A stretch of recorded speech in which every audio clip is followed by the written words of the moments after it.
یہ بتائیے گا چودھری صاحب کہ جی اس کا کیا نتیجہ نکلے گا؟ کیا چیف جسٹس آف پاکستان اس بارے میں کچھ کریں گے؟ ظاہر ہے وہ اپنے جیسے انہوں نے کہا کہ ہم سو موٹو جو ہے پہلے تو نہیں لیتے رہے اور 12 ججوں نے کہا کہ لینا چاہیے ایک ایشو پر، تو ہم نے لیا تھا۔ اب اس مسئلے پر کیونکہ صدر مملکت جب ایک لیٹر لکھ دیتے ہیں، وزیر اعظم لکھ دیتے ہیں، اس وقت کے اسپیکر نے لکھ دیا ہے، تو سپریم کورٹ جو ہے ان کو سونر اور لیٹر اس پر ایک عدالتی کمیشن بنانا ہوگا، ہائی پاور، اور یہ سازش کا معاملہ اب یہ ادھر ادھر جا نہیں رہا۔ آپ اس کو دھمکی کہہ لیں، اس کو مداخلت کہہ لیں، اس کو سازش کہہ لو، اس کو خرید و فروخت کے ذریعے لوٹے پکھے کٹھے کر کے ایک لافلی اسٹیبلش گورنمنٹ کو ہٹانے کا منصوبہ کہہ لیں، جو آپ نے کہنا کہہ لیں، لیکن یہ طے ہے کہ مداخلت ہوئی ہے، دھمکیاں دی گئی ہیں، جو یہ موجودہ وزیر اعظم نے کل فرمایا، تو اس کو اب حتمی انجام تک لے کے جانا پڑے گا۔ اور جو لوگ پاکستان کے اندر اس کے آلہ بنے، گماشتے بنے، ایجنٹ بنے، انہوں نے خرید و فروخت کی اور خرید و فروخت کرنے والوں سے چشم پوشی کی، ان تمام کا کردار اور ان کے چہرے بے نقاب ہونے چاہیے، اور بالآخر پتہ چلے کہ ایک پاپولر لیڈر کو حکومت سے کیوں نکالا گیا۔ تو کیونکہ اب آپ مجھے بتائیں کہ روس کے صدر نے ان کو کہا، پیوٹن نے کہ جو آپ ولادیمیر پیوٹن نے کہ پاکستان کو جو کچھ چاہیے میں آپ کو دیتا ہوں، اور انڈیا کو بھی وہ دے رہے ہیں۔ اب دیکھیں آپ، اگر 40% کم، 35% کم پر اگر آپ کو ڈیزل پٹرول وغیرہ ملے اور جو باقی چیزیں ہمیں چاہیے، گیس بھی اگر ہم وہاں سے لے سکیں، تو آپ خود سمجھتے ہیں کہ اس سے کتنا فرق پڑتا ہے۔ لیکن حرام ہے، کسی پر جونگ نہیں رہی گئی، اور ایک مہینے کے اندر آج آپ ایک چارٹ بنا لیں کہ کون سی آئٹم ہے وہ کتنے فیصد بڑھی ہے۔ بالکل صحیح ہے، اور یہی چیز ہے، کیونکہ مہنگائی کی طرف تو آپ سوچیں بھی نا، مرغی جو ہے وہ 550 روپے کلو کے حساب سے پہنچ چکی ہے، اور اصل چیز یہ ہے جو صاحب کہ چیزیں دستیاب نہیں ہیں، کسانوں کو پانی دستیاب نہیں ہے، بجلی دستیاب نہیں ہے، ڈیزل دستیاب نہیں ہے، پہلے ڈیزل نہیں تھا۔ ہاں جی، اب سب کچھ ہی نہیں ہے۔ تو جو صاحب یہ جو مراسلہ ہے، آپ نے کہا چیف جسٹس آف پاکستان نے بھی ایک پوری اوپن کورٹ میں واضح طور پہ بتایا کہ 12 جج صاحبان نے یہ فیصلہ کیا کہ اس پہ سو موٹو ہونا چاہیے، لیکن ان کا عزت احترام، بالکل ان کی بات ہم درست مانتے ہیں، لیکن مارکیٹ میں یہ خبر بہت پہلے آ گئی تھی، اور اس وقت تک ابھی کوئی وجود بھی نہیں تھا کہ سپریم کورٹ کھل رہی ہے نہیں کھل رہی، جج صاحبان آ رہے ہیں نہیں آ رہے، تو اس سے بہت پہلے یہ چیز آ گئی تھی، کیونکہ اس رات فیک نیوز کا ایک بھرمار تھی، فیک نیوز کی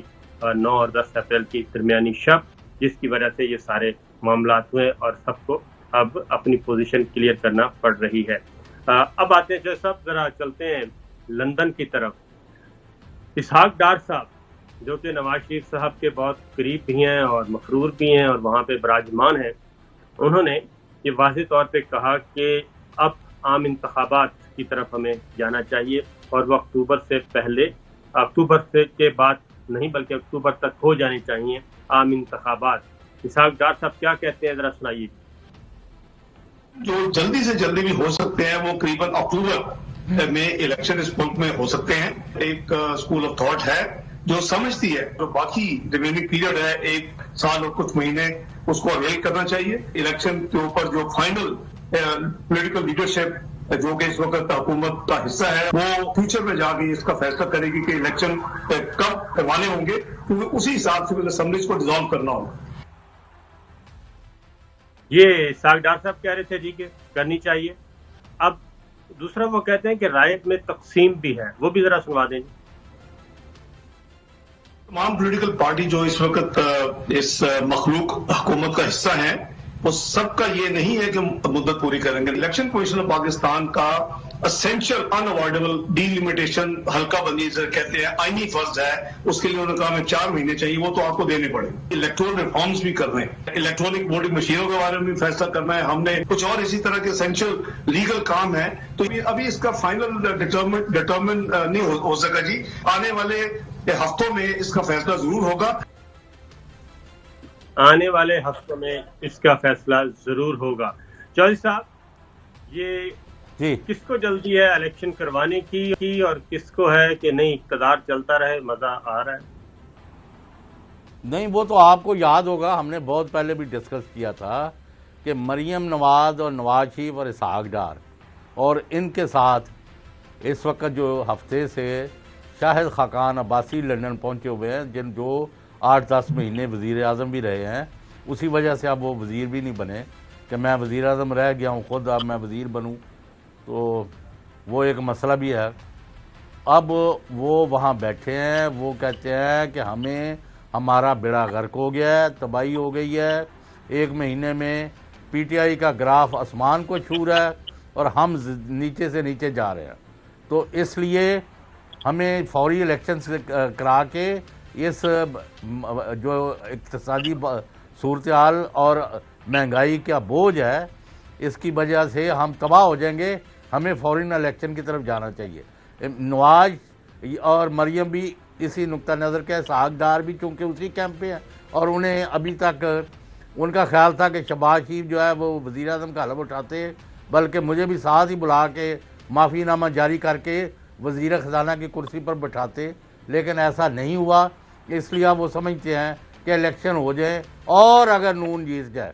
جس کے اب چانسز دن بدن کم ہوتے جا رہے ہیں، تو ہم